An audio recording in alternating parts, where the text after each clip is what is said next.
On this week's World of Saltwater Fishing, we're making a long-range run from Miami, some 140 miles to the fabled Chub Cay Club in the Bahamas.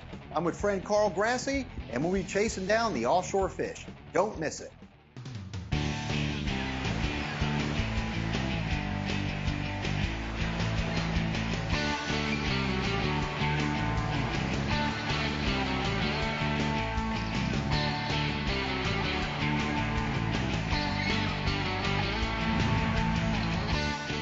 George POVEROMO'S World of Saltwater Fishing, where big fish don't stand a chance. The Chub Cay Club in the Bahamas has long been a favorite destination of mine because back in 1984, it was here where I caught my very first blue marlin aboard my MARC VI, then a 25-foot Mako. The waters in this area, known as the Pocket, are some of the deepest in this portion of the Atlantic. And when you get the right wind, a solid east or hard southeast blow, it pushes bait and game fish into a relatively narrow area. Finding fish, especially dolphin, can be simple in these parts, also blue marlin.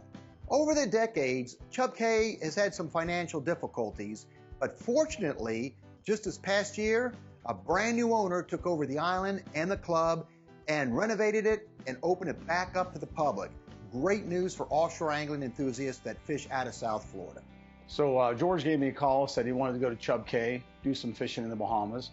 And I happen to love Chub Cay because I know how great that place can be. That pocket could just turn on at any given time. The fishing could just be stellar. So I was all excited and I was all for it. So when he called me, I said, all right, I'm ready to go. My return to Chub Cay was special from that standpoint alone, but there's also a whole nother element. I was in a brand new MARC VI. This was Mako's brand new center console, the 334, powered by triple 350 horsepower Mercury Verado outboards. This was a boat that was meant for serious offshore fishing. And it was going to be the first time I've taken the MARC VI into the Bahamas. We met up at Haulover Inlet, put the boat in the water there. Crossed underneath the Haulover Bridge, beautiful flat sea, brought the throttles up, cleared that inlet, and here we come, 140 miles towards Chub Cay in the Bahamas. The thing about running triple powered outboards, in this case triple 350 horsepower, is that when conditions permit, you get to places rapidly. We had a beautiful sea. I was running around 51 to 55 miles an hour. We were so far ahead of schedule that once we got on the bank in Bimini, we decided let's go ahead and stop and drift around, have a quick sandwich, and then from there we would regroup and head on the rest of the way to the Chub Cay Club. I know the fishing's going to be really stellar and we're going to have a great time, especially when we have the weather window we did. After clearing customs, we took our slip, unloaded our gear to the room, and decided, well, let's get regrouped and see what tomorrow brings and get focused on what we wanted to do, and that was offshore trolling. Next day breaks very calm. We run out the short pass to the blue water, and from there we decided, well, let's stay close to the pocket. And even though we had some bad winds, a westerly breeze, the past several days, the water looked pretty good. There was a decent blue just on the outside of the pocket. So when we planned this trip, you can't really plan the weather around your trip, but we had a pretty nice weather window, but the wind was blowing out of the west, and we know that kind of works against us when we're fishing in the pocket. So we stuck with the blue, sort of near that color change, and put the trolling baits out. And we're trolling, and we're trolling, and we're trolling, and we're looking, and it started off to be pretty much on the slow side. As far as our tackle goes, we brought along the Penn 70 Internationals and the Penn 50 Internationals. They were spooled up at Suffolk Superior monofilament in 80-pound test, which was on the 70s, and 50-pound test, which was on the 50s. For the marlin baits, we rigged a bunch of Bait Masters of South Florida, large and horse ballyhoo, on 250 to 300-pound test, Suffolk's Invisalign fluorocarbon leaders, and heavy-duty 9/0 to 10/0 hooks. So all the bases in the trolling department were covered. We look at the water temperature break, and saying, we're facing some poor conditions here. We put the radar on, see if we can't locate birds. And we didn't pick up and run. We figured, hey, let's troll and cover as much ground as we can to get to those birds, because we might find something between here and there. The birds were holding, and once they were staying in place and we're out there trolling around, we knew that something else had to be in here. Sure enough, a rod goes down. The strategy worked. We got on the birds with the radar, put the trolling baits out. Now we're hooked up to a dolphin.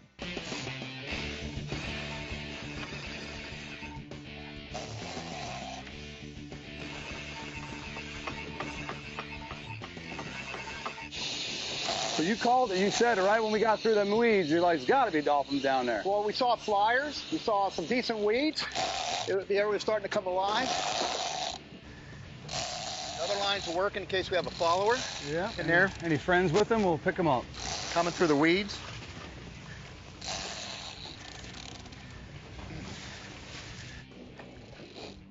I got some weeds on him this time. Oh, he's out of it. I thought you were going to go ahead and give us some salad with the fish. Still love the display of power these bigger dolphin give you. And you can see he's turning his head right into it, and he's just steering himself away as much as he can. That's what a true pelagic does. They use that current for their advantage. He just turned. There he comes. You go, take your time. I'm gonna. He's not done yet. No, I know. Whatever you got to do. I'm coming around. Let's try this again.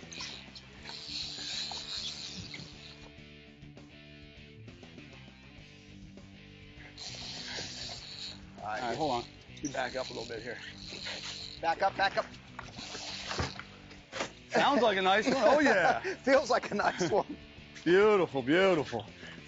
Woo. Get it, Till. He's going to go crazy. All right, how about his head? I'm going to try to get the gap out. Hold on. Gap's getting out of the way. I'm getting out of your way. Carl plays the dolphin alongside the boat. I stick it, we bring it in. It was going to be the perfect fish to bring back to the Chub K Club for dinner that night. We scored. Then the weather got real bad, so kind of chased us away. We ran in that afternoon to get away from the weather. But we were able to pick up everything. We decided, let's get out of here. It's a very thick wall. Let's go back to Chub K Club, regroup a little bit, let all this nasty weather pass, and then head back out and go at it again. George Poveromo'S World of Saltwater Fishing, proudly brought to you by Mako. You'll find them where the fish are. Bass Pro Shops, your adventure starts here. Mercury Marine, go boldly.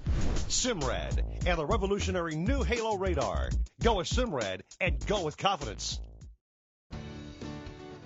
We're back off the Chub K Club in the Bahamas. I'm with good friend Carl Grassi, and we're running a radar looking for birds that will lead us to fish. So the weather started clearing up, and believe it or not, it started looking like a beautiful day.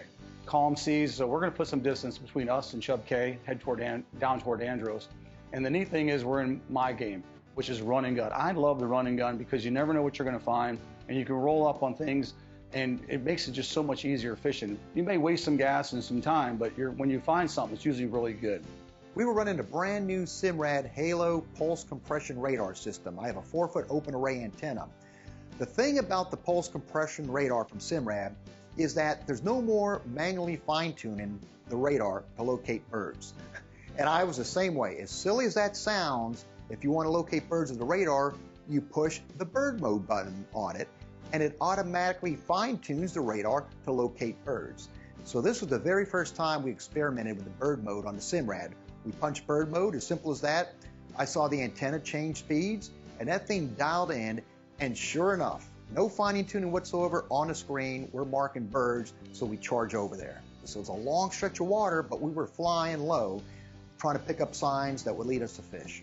And with the ocean the way it was, we were running around 50 to 55 miles an hour, trying to find anything that was out there. And fortunately, I started to slow down well before I got to the birds, just so we got our game plan in order. And I'm glad I did, because once I got closer, I could barely make out this huge silver tarp-like thing. And once I saw that, and the birds working, and I looked at the tarp and saw the bait under it, I figured it's going to be a dolphin paradise. Carl, we just hit the gold mine. Pulled up and broke out our dolphin tackle and started making casts. One thing that we did notice, there were no dolphin. Next thing I know, I see one of the favorite fish that I love to eat and catch, which are triple tail, and they're just everywhere. Triple tail had taken residency under this big tarp, and some of them were beautiful sized fish at that. So Carl, being a big triple tail fan, decided, you know what, I'm not going to sit here and cast for imaginary dolphin. I'm going to switch over and go for triple tail. You're not getting bit. You got bit. I got one. It's a nice trip here.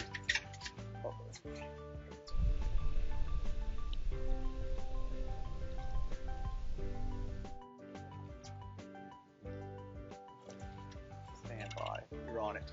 All right. I'm gonna flip them. What do you think? You sure? We got heavy You enough. got a net? No. Let me get around you. You're gonna dance with me? Now, it's the heavy leader. Is the hook good? Yeah, he's hooked good. I don't have a net. You don't need a net with this boat. All right, you open the door, knock, knock, who's there? Triple tail. Woo! There you go, triple-tailed dork. Triple tails are pretty much a bonus catch when you're out chasing dolphin. They love to hang around debris and weed lines, like dolphin. They make great sport if they're large enough, and they are exceptionally delicious. They were hungry, and we had no shortage of triple tail action, and we spent probably, I would say, close to an hour playing with a large school triple tail that we found under that tarp. Yes, after we had our fun with triple tail and brought some in, no dolphin showed up. George Poveromo'S World of Saltwater Fishing, proudly brought to you by ACR, the leader in marine safety electronics. Rapala, your best shot at a world record. The Florida Keys and Key West, come as you are. Papa's Pilar, a rum inspired by possibly the world's greatest adventurer. I've got the MARC VI off Chub Cay, Bahamas, some 140 miles across from Miami, and friend Carl Grassi and I are searching for offshore pelagics. The Chub Cay Club is based on a 1,000-acre retreat in the Berry Islands of the Bahamas. Unbelievable fishing exists here, whether you want to fish for reef, offshore species. They have diving, over 600 acres of a nature reserve, and miles of beaches. There's an airport.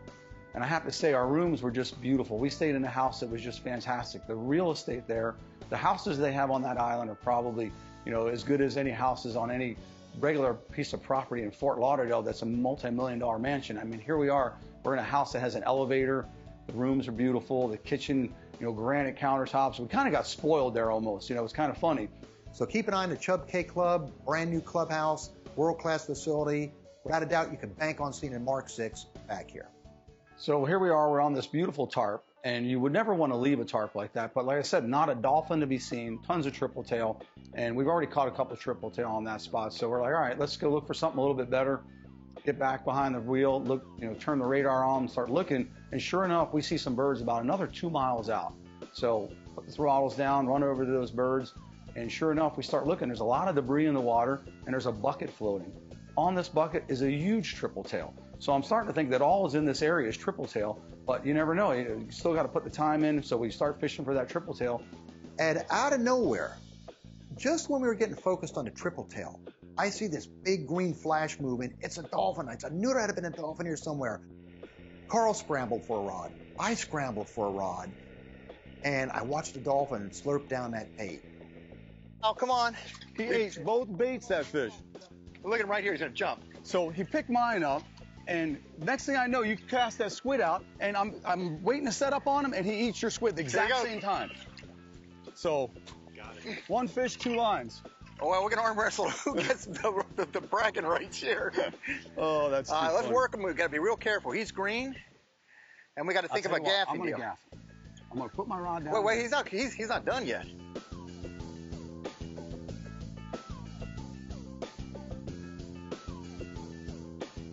All right, so I'm going to put my rod up. You going to tighten your drag down? No, I'm going to play with him a little bit. You want me to hold your rod too so you don't snap it? Go ahead. All right, whenever you're ready to bring him around, head first. Yeah, that's what I'm talking about. Oh, turn him around there, Carl. Look at that. 2 lines, 1 fish. That was amazing. Now, how do we judge who really earns it? Is it who hooked it the deepest? Is it the farthest down or up at the lip? Or how do we do? Just arm wrestle? Just like racing, George. Whoever hooked him first. I think I had him first. Well, I actually had the bent rod first. We got to go back to the instant replay. All right, whatever we have to do. You know what? Who gives a darn? We got him in a boat. That's right, buddy. Cool catch. Hey, awesome. Look at those circles right in his jaw, both of them, one on each side. That's amazing. Oh, awesome fish. All right. Well, it just goes. George and I are sitting there, just talking to each other, and next thing I know, I look over at the radar, and I mean, it is just lit up. I'm like, George, this bird's right here. Look at this thing. I mean, it's huge. We got to hit the throttles down here. Let's see what this is real quick. It's close. So we roll up on the birds. Next thing I know, I see 3 or 4 birds. I run. My job is to run right to the bow of the boat, and I start looking around. Sure enough, as I run to the bow of the boat, I look to my right off the starboard side of the boat, and there is this cow dolphin just lit up, just swimming right next to us as we slow down. I grab a 12-pound spinner, has a Rapala twitching mullet on it, which is one of my favorite lures, cast it right in front of her. I don't pull it twice. I hit it once, and as soon as I go hit the second time, she is on it. I mean, I'm hooked up. I'm like, George, I'm hooked up, slow the boat down. I start reeling, and as I'm reeling, I look, and I see this bull come chasing right behind her. So I made a blind cast. I hooked the big bull. Got a big bull, Carl. You know the problem with this 33-footer? When you're in the bow, I'm back here too much distance. I can't hear you. I'm talking as loud as I can. If you're ready, go for him. All right, I'm gonna try. You caught yours on the lure, the Rapala, didn't you? Yeah, that little one.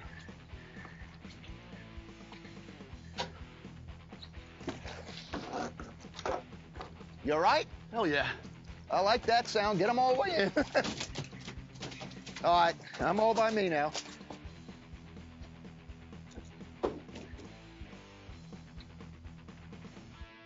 All right, Carl, you may get a shot here.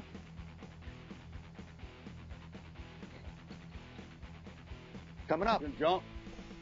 I think it's too big to jump.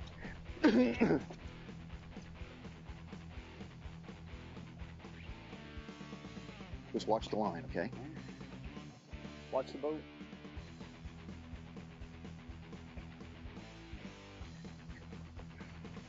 Anytime. Let them in. Well, it's a little heavier than George. So we go into dolphin tackle mode. That is, this dolphin's going crazy.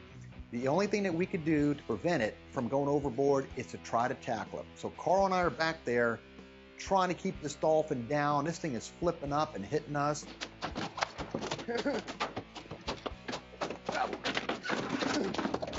Throw a towel on his eyes. Fall down on him. Or towel on his eyes. Hold on. He ain't going nowhere. We need a referee. See whose team ended up with the football. Fumble. And it came in, and let me tell you, it came in green. That thing went berserk. It was a mess. And all I could tell you was that we were successful. Nothing had gone overboard. No bucket, no rod or reel outfits. Nothing was damaged. But we laid down on a big dolphin that later scaled 38 pounds. It made the trip over here to Chub Cay. George's Tackle Locker. Of all the saltwater fishing boats sold in the U.S., 70% are based in Florida. And out of that 70%, less than 20% have an EPIRB, which is an emergency indicating radio beacon. As tranquil and magnificent as the ocean can be, it can quickly turn into an unforgiving place, or perhaps a boat fire might force you to abandon ship. An EPIRB transmits a vessel's coordinates to search and rescue satellites, which in turn will alert local search and rescue forces regardless of distances offshore. So, in a heavily populated area, rescue can come within 45 minutes. These EPIRBs can be activated manually or automatically when submerged. EPIRBs have come way down in price, making them highly affordable. For example, ACR's V4 EPIRB is under $400. I need not dwell on how many lives could be saved by using an EPIRB. It's an essential piece of equipment that should be aboard every boat that ventures out into salt water. Mercury Performance Stats, Chub Cay, Bahamas. Seas, 2 to 3 feet. Power, triple 350 horsepower Mercury Verado outboards. Props, Mercury Inertia Eco. Total miles traveled, 480. Consistent cruise, 4,800 RPM. Speed, 51 miles per hour. Total fuel burned, 436 gallons. George Poveromo'S World of Saltwater Fishing, proudly brought to you by Suffix, always use the best line. Penn, let the battle begin. Starbright, professional grade boat care products. King Sailfish, the pioneer of catch and release mounts. Visit kingsailfish.com. Here we are. It's the day to go home. You know, no one really ever wants to leave the Bahamas, including myself. I mean, it's just, we had a great trip. It's a good time there always. Wonderful trip to Chub Cay Club with my friend Carl Grassi. The fishing conditions weren't the greatest in the world, but we worked at it. The radar saved the trip on this. The very few birds we found them, we caught dolphin under them, and triple tail. The loads of triple tail were definitely an added bonus. Chub K Club is looking beautiful, and I'll tell you what, I will definitely be back there again next year. We had a great window to go home. I mean, the weather was just fantastic. We had a 140-mile run to go. We put the throttles down. I mean, we just we cranked that stereo up, put the throttles down, and had an awesome ride home. Once we get off the bank, we're looking, we know at that point we got about a 50-mile run to haul over. The seas were calm. We run home, made it home in stellar time, in my opinion. I mean, that 33-foot boat just made that ride so much easier. And then all of a sudden, here you are, you're pulling into Haulover Inlet, you go under the bridge, you know you have to go to the boat ramp and put the boat on the trailer. And you would still think that that's not a good time, but you know what? You sit back and reflect on all the good things you did on that trip. And every bit of the trip, I mean, from the triple tail to the fish that you could have caught, you don't know what it was that cut you off or broke you off or pulled the line and you pulled the hooks on a fish. So those things are the things that make you want to go back to that area, fish again. That's how I look at it. Even you may have missed a big fish, you caught some nice dolphin, got a good meal with triple tail, and next thing you know, you're back home, putting the boat on the trailer, strap it down, and as you're driving home, you're thinking about, hey, I can't wait to go back because it's going to be an awesome trip the next time.